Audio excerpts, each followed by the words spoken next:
Hey, good morning. Yes, it is. It is Monday, June 1st. Yes, it is June 1st. July 1st. Almost got you, didn't I? All right, so what we're going to talk about today is going back onto the business side of, small engine repair and the do's and don'ts, kind of, but the exception to every rule, okay? And, well, hang tight and we'll get right into it.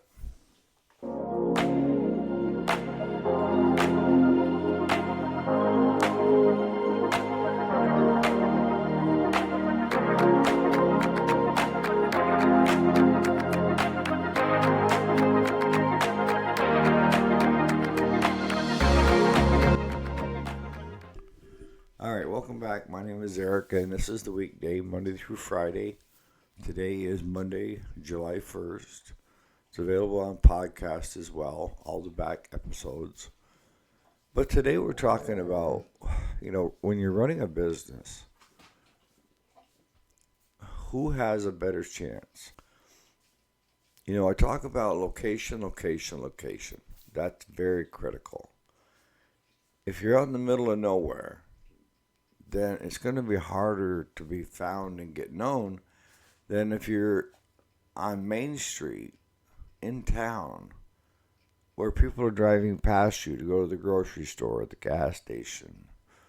See what I mean? You're already there.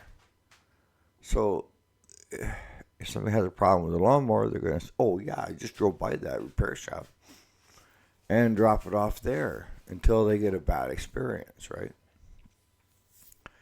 But the exception to every rule is I have a friend named Jeff, and he had run a small engine repair business before I did. And Jeff was in the middle of nowhere, and he was working out of a one-bay garage. And then they put on a little addition for a little bit of inventory, supplies to be used there. Now, Jeff still is, a super mechanic, all right? But his claim to fame, his niche that he carved out, was performance. See, now he had worked for one of the local Polaris dealerships. And the owners of the dealership, super people, very likable, and they treat their customers and their staff very well. But Jeff just was looking for more than just a 5-day work week with a paycheck. Can't blame the guy, it's up to. But what he had been doing for years is competition racing with the snowmobiles. And they would do the ice drags, the grass drags, and they would trailer these high performance sleds all over the place, right? And he and his wife, you walk in and Pam, and they would have trophies everywhere of where they had just, knocked out the competition. When it come to talking or being around those two, nicest people you could ever know. But you would get a helmet on them on a high performance sled, and there are no friends in competition, right? Like at auctions, there are no friends at auctions. Bid. If you want it, bid. So what he had done was he had drawn in that crowd of people that wanted high performance equipment. And he used to do lawnmowers and that kind of stuff. And he kind of waned away from it because he found that the money was sleds, four-wheelers, side-by-sides. Yeah, side-by-sides. Putting in custom exhausts, tuning them up. He had the laptop where he could plug in the unit and he could adjust and get the RPMs up where they needed to be so it was at peak performance, right? Back then, if you had that program, you were pretty well off. But anytime you ever drove by Jeff and Pam's, their yard would be full of four-wheelers, side-by-sides, and snowmobiles. And they actually were telling me at one point they were turning away work because they were just too far out. That's a problem to have. Too far out. That you got to turn away work. But he was in the middle of nowhere, working out of a one-stall garage. They finally turned it into a two-bay garage, and he hired a younger kid, lives right here locally, grew up here locally, and taught him how to do the carburetor cleaning, adjustments, and a lot of the stuff that you're not taught when it comes to books and going to college, even in performance and in that field. You got to get with someone that not only says they can do it, but proves it every weekend on the back of a sled. And he was running, he got offers of sponsorships. I think he finally did with Arctic Cat, took them on. I told him it's a free ride. They're willing to supply the sleds. And do you really care whether it's this sled or that sled? And it's like, nah. But I got to know Jeff and Pam really well. Just after they kind of got the business started. And they had come to me because they wanted a website. And not only did they want a website, they wanted a website for their new business of, working on different performance vehicles, off-road basically. They were also looking for someone to do a website for their racing team. Yeah, they had their own racing team. So the deal I made with them was I did one for their business, and then I became a sponsor of their racing team by giving them a website, updating the website, and adding stuff to the website that, he and Pam wanted on the website. And then have the two linked together. And he got a lot of work from up in Canada because of those websites. And down as far as New York City and all the way up into Vermont, They didn't know he did that for a living. And that's where he became so busy that he had to start turning away work. So that's where I say there's an exception to every rule. If you get known for a certain thing, see, he got his reputation in the beginning working for, the Polaris dealership. And when he left there, they got another mechanic that was a good mechanic, but they weren't a high performance mechanic. They were just to, put it back to factory settings, put it back to where it came from the factory, right? And he wanted to start his own business. And the Polaris dealership that he was working at wanted basically to do just what the new mechanic is doing, and that is doing it per factory versus increasing the performance, right? Because if you're increasing the performance, You're adding horsepower, you're adding speed, and for an average individual, that's not good to get onto that, right? If you don't know what you're doing, you could get hurt in a hurry. So when he worked for them, he had to put it back to what factory was. And his love was performance. And him and Pam got drawn into the racing by that Polaris dealership, because the husband and wife that had the Polaris dealership also raced on weekends. And they were well known for their racing team. So that is where it worked very well for him, and why it worked well.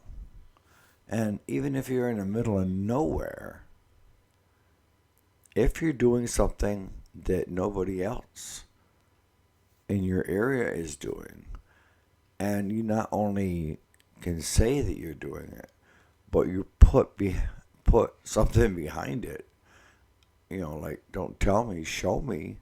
And if you saw the trophies that they won for performance racing, he was showing. And that's why people wanted him and Pam to work on the stuff. Jeff was well known for speed, for performance, to get the most out of any machine that came through those doors. So that's where it works, okay? If you're out in the middle of nowhere and you've got a lawnmower shop and you're trying to do business with word of mouth, that's going to take years, right? Because you're going to have to find these customers. And then through word of mouth, hopefully you're doing an exceptional job with customer service and the costs and so forth, that it starts getting around. Or you could go door knocking in some of the local areas that are close to you in your shop.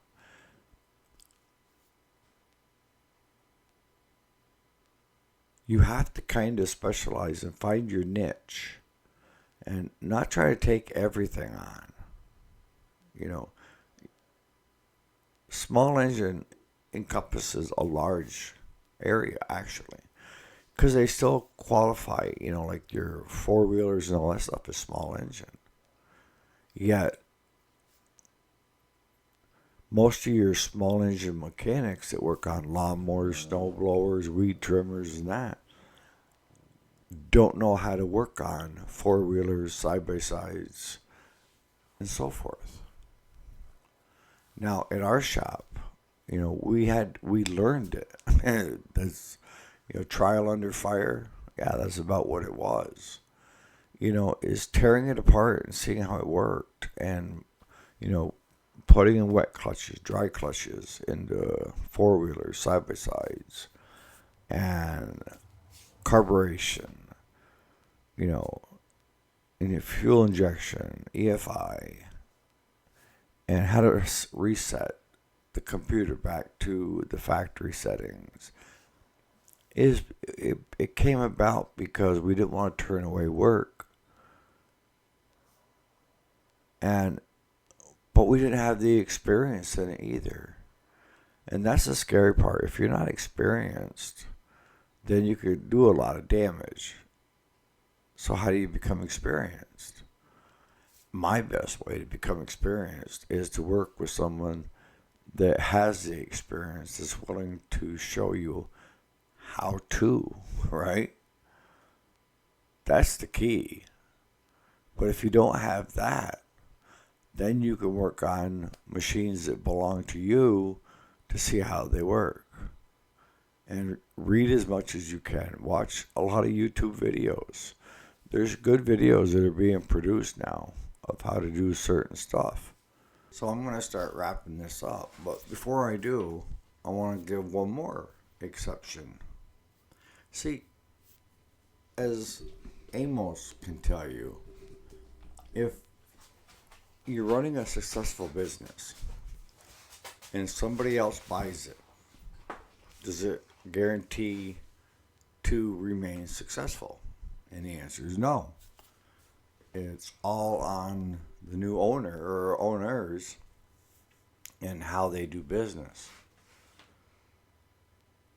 Smart ones do like they did with the local John Deere dealership. And that is, when they came in,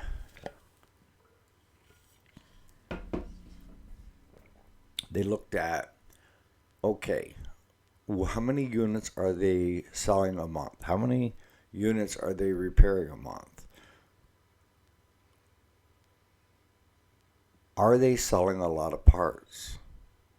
And you look at that, and when you look at that, you have to look at that as a, what's the right word? Employee basis. And why do I say that? Because any shop can be a dealership, right? But to be a successful dealership, everybody's got to be coherent and working together. And when you find the right combination of where everything is clicking and working together, that's the goal. And with this new company, I wear their hat because what they did is okay with me. They bought out, a family that were getting up in years. The father's in his 80s. The boys are in their late 50s. And they've kind of had a good run. I guess they remain partial partners with this group. And they had like 11 dealerships. So not just the local one. But the one that was there before that, the family business that bought out the prior owner that were friends that I grew up with, retained all the employees. They even left one of the boys in charge of that dealership. And then when they were just bought out again, they kept all the employees that wanted to stay. So why are they still successful? Because the only thing they changed was the ownership. They kept all the staff that wanted to stay. They retained everybody. They were willing to retain everybody because they had a coherent group that was working well together, that worked well with customers, had track records of a lot of sales of John Deere steel equipment, a lot of units coming through to do service work, repairs on, and they had both the farm and the lawnmower division together, and they were selling a lot of parts. They got 3 parts guys at the counter. Why do they have 3 parts guys at the counter? Because they sell a lot of parts. I buy a lot of parts through them. If I want genuine John Deere, or if I need a part and there is no aftermarket, that's where I'm going. And I continue to go because I'm seeing the same faces. When I walk through that door, everybody knows me. And it's all like a big family. You haven't seen each other in a couple of weeks, but hey, and I know all their names. Because I learned years ago, just as the boys had told me, that had it three back, was the most important thing their father taught him was you need to at least remember your customer's first name. That will set the pace for the business and how well you connect. So on that note, guys, you have a great Monday, and we'll see you here bright and early tomorrow morning. Thanks again so much for watching.